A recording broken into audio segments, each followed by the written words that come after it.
Wow, Lori, those shakes were really, really good. Thank you. Yeah, they are. Thanks for sharing that with us. That was really good. And for those of you at home watching, just so you know, like, we're drinking another drink now, which is just pure fruit. Absolutely. There's no milk. With water. Maybe with water. Right, it's just a fruit drink. If you don't want a smoothie, you know, with any milk or any ice, or you don't like it chilled or anything like that. I mean, frozen, rather. Which you can actually add liquor to as well. Yes. Yes, so for the ladies' night, not for the morning placement. Right. But moving forward, we want to really get into our topic of the day, which is pretty one of our favorites. Yes, anything that concerns men. Yes, like juicy. Like, you know, men. I know you may not say, but we know you're interested in what we're thinking, and you know, vice versa. Just don't say it. Right, and it's a controversial topic. It's something that is talked about a lot, but I think it's probably still not even talked about enough. But it's basically the topic of infidelity amongst relationships. And it's that word cheater. Everyone gets quiet. I try to say the nice word infidelity. I try not to say cheaters or cheating. But I mean, that's what it really is. The room goes silent. Yeah, exactly. And then I mean, there are so many different things you can talk about in the aspect of cheating. But I mean, you know, to begin with, I mean, I just want to know what you ladies, what do you think? Like, when it comes, why do you think that people cheat? And like, why do you think that they're like, you know, there are people that are honest about it, and then there are people that are dishonest. Yes, I mean, and I think more dishonest than honest. Yeah, of course. I think I'll say in particular men. From a lot of men, I hear that they don't want to hurt the girl's feelings. But I don't think that they realize that you're hurting her more the more you drag her along, hoping that she catches a clue. Because she's going to hold on. Yeah, she's going to hold on to that little inkling of you calling her, coming to see her, or, you know, answering her desperate text. She's going to take that and multiply it and give it back to you. So just be honest instead of going behind her back and that sort of thing. Just honesty. Yeah, but it's hard for people to be honest. But you know, I find it's a lot of the times it's lack of communication. Yeah. You know, people aren't as expressive as they need to be at times. You know, to tell your significant other, you know, I'm not happy about this, or so instead they just go out and they'll find someone else who will fill those voids. Yeah, and you're absolutely right. A lot of the time, I mean, it's a bit frivolous, but like a lot of physical factors or intimacy factors, you know, they want their significant other to perform certain things and perhaps they're not getting it there. Yes. But even that goes across the board for emotional and mental as well. Right. Cheating, And I've also heard that, you know, from a man's mouth, or men's mouth, plural, that sometimes, you know, they like their woman to be a certain way. You know, a respectful, you know, a conservative woman, and then when they go outside of the house, they want kind of that, excuse my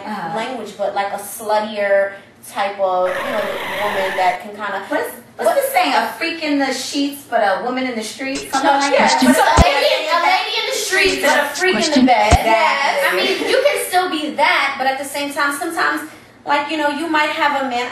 Another thing I've been told, like, oh, man wants like a nice size, like, you know, proportioned woman or whatever, but then when they go outside, sometimes they want this outrageous, maybe they want a woman with a larger rear end, or now they want a big busted woman. Oh my God. Or they want it, you know, they want variety. Men are visual, and that brings me to a good point, that ladies, don't get comfortable with your man.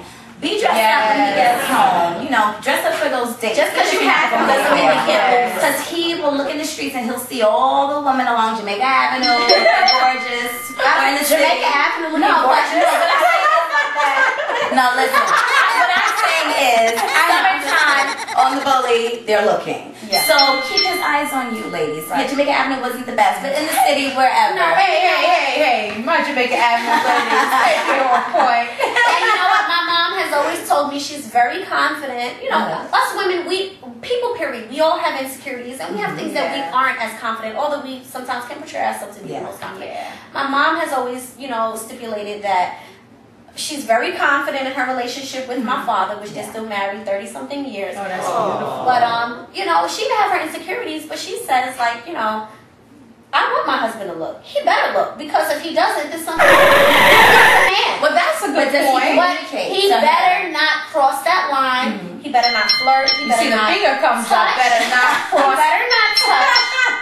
But you know, and that's the way we should feel. We should be confident in our man and knowing that. Has she ever told you what actually makes her feel that confident? Like, is there anything in particular that makes her feel that way? You know, we've never discussed that. They've been married so long that she just feels like she just knows her man and that she's not afraid of him going outside. And he's gonna look. He should look. He's a man. Something she's gonna worry if he's not looking. But like, you know, like she says, just don't cross that line. And you know, there's a lot of things involved with cheating. Sometimes you could be doing everything. You know, you could be the most beautiful. You keep yourself amazing all the time. But then you got the challenge when you have all those one thing, ladies, you have to remember. Sometimes you just have to realize you cannot change a man. Say it again. Okay, you cannot change a man. There are some men that no matter what. In general, you can't change people. But specifically, you cannot change a man. And you have to, yes, and you can change your surroundings, which may need to replace him. So does that come in the beginning when you, how do you know, like when you realize that you're meeting someone that eventually may not be content with one woman or with you? Like, sometimes you pick up the signs. Exactly. You know, a woman's intuition, immediately, but we ignore it sometimes. You know, we pick it up. Yeah, But to flip the script, what about the women who thrive and feed off of those type of things? They know that man is out there, but they like that. They like the challenge. They like the chase. You know, so some women like it. Some women are. I'm sorry to cut you. No, I'm sort of like the aggressor in a sense. Like when I'm, you know, with a man, like I like someone who I actually have to work for. Whereas that's usually the guy. And there's some women. I have a lot of, you know, single friends and colleagues, and they don't mind it. They don't mind that their friend is, you know, the male friends are dating. And they tell their ladies. I was one of those people. I want to say something about that. There are men that actually put it out there and say, well, you know, I mean, in a tasteful way, no one would really actually continue. I mean, I can't even say that. There are men that are rude and disrespectful and straightforward and stuff. But I mean, it's like, you know, I like to date. You know, I'm not a one-woman type of man. Yes. And believe him when he tells you that. And you know what? You gotta respect him. And there are men that still.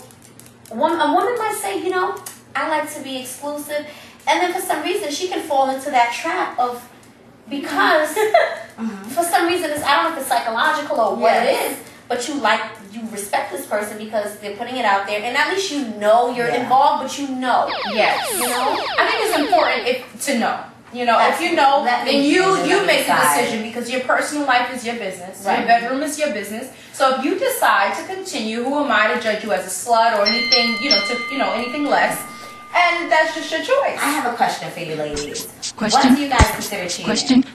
Like how far? Like I'll let you answer that first. Yes. I'm not gonna lie. I have a lot of input on that. Woo! And I know I can talk sexting thing, texting. Question. Spin. That is just, it is cheating, and it's just as bad as physically cheating, I think, because it plants the seed to go ahead and further. Go ahead. I want to say this.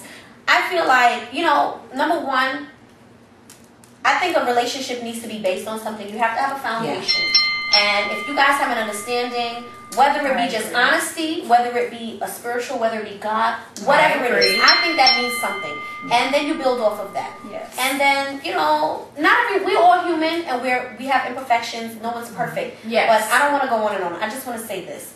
You know, to me, I feel it's not just a sexual thing. I really, truly feel that you can cheat on me emotionally. If there's someone and you're lending that emotional, you know, comfort to them, a woman, and you know, that's a good way to look at it. No, and women can be manipulative. So if a man is lending an ear, trying to do the right thing, she could kind of take that. Right. It's nothing wrong with having friends. I'm not insecure. You can have friends.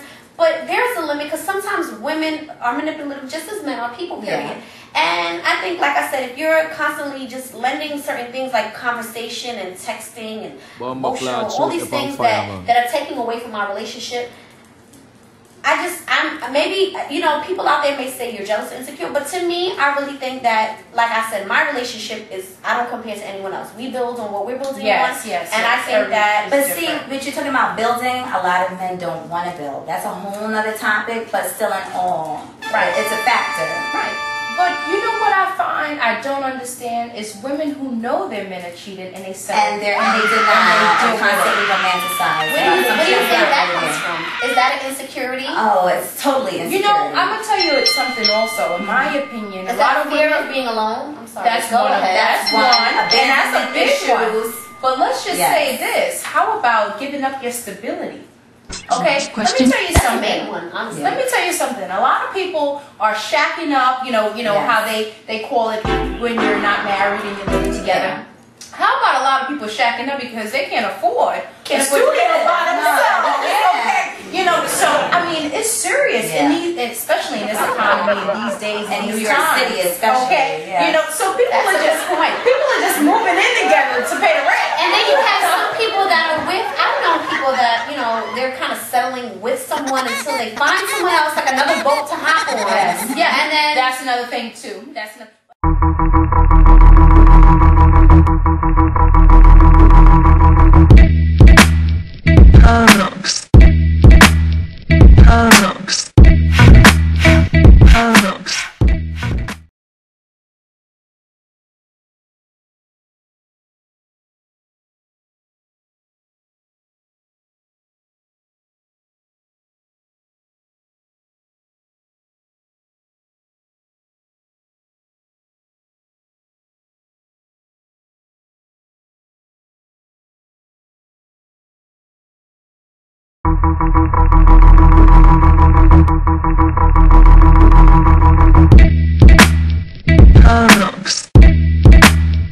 Paradox.